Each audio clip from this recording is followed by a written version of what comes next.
Hey, and welcome to my kitchen. My name is Rebecca, and today we're going to be making pizza beans.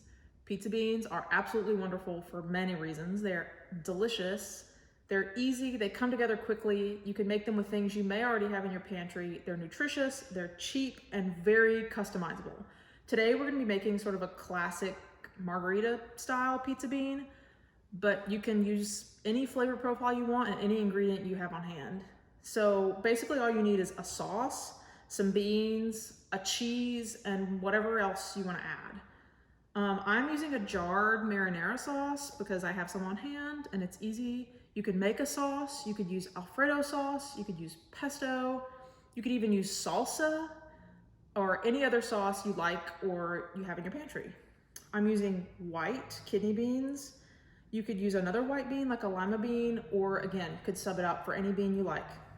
First, we're gonna take 2 cans of white kidney beans. I'm gonna add my jarred marinara and make a mixture. The whole jar, which is, this one's 24 ounces. You can probably get away with 16 ounces too. You can make them as saucy or as not saucy as you really like. I'm gonna season this with just a little bit of salt and pepper. My beans have no seasoning on them, so they need a little love. This sauce has plenty of seasoning in it. And then we'll move on to the rest of our recipe. So next we're gonna head over to the stovetop and work on sauteing our add-in ingredients, whatever that you choose. In the case of our margarita pizza beans, it's just gonna be fresh tomatoes. So I've got some small tomatoes. They're multicolored. It's what they had at the store, and they look pretty. You wanna make sure your broiler is on. So this whole thing, once we're finished with it, is gonna go in the oven to broil to get a nice brown top.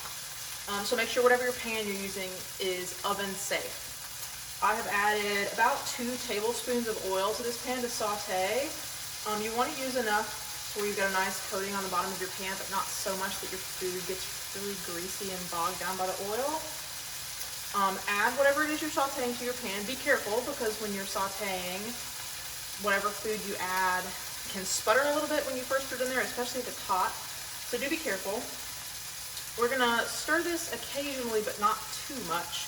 We want it to get a nice browning on the outside of these tomatoes. So I'm gonna stir them around so they can kind of get brown on as many sides as possible. But if you stir them too much, you'll never get that nice crust. And that's where a lot of your depth of flavor is gonna come from. These are gonna saute, I don't know, for maybe 6 to 8 minutes, however long it takes. And then we'll come back.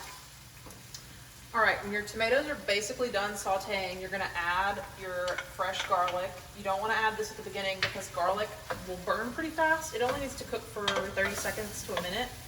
We're gonna let that cook for just a bit. And then we are going to put our bean mixture in. Once we add our bean mixture, I'm also gonna put in some of these basil stems. So a margarita pizza, of course, has fresh basil on it. I don't want to cook the basil leaves because they'll just get wilty. They won't be nearly as delicious as they are when they're fresh. But I've pulled some of the stems out and I'm going to throw them in here to simmer with the other ingredients because it'll give it a little bit of that flavor without wilty leaves. Our garlic looks pretty good, so we're going to go ahead and add this.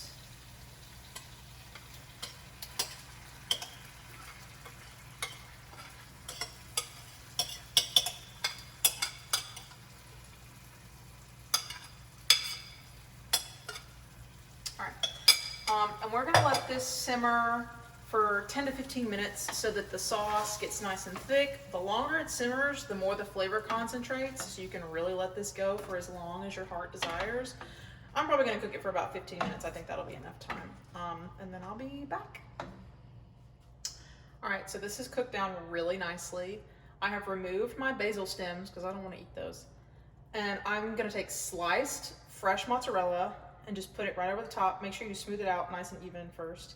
And you put whatever your cheese of choice is on the top, evenly spaced. Yeah, that's nice. And then we're gonna throw this under the broiler. Broilers are really hot, so be careful and don't walk away from it while you're broiling it. It's probably gonna take about 3 minutes. It's obviously warm since it's been cooking on the stove. We just wanna give the cheese a nice brown, bubbly, delicious crust. So let's see how it turns out. Look how delicious these pizza beans look. They would be wonderful just on their own. I am serving them over some crusty ciabatta bread. You could put them on top of tortillas. You could use pita bread. You can serve them with a fried egg for breakfast or even a green salad for dinner. I hope you enjoy, and thanks for watching.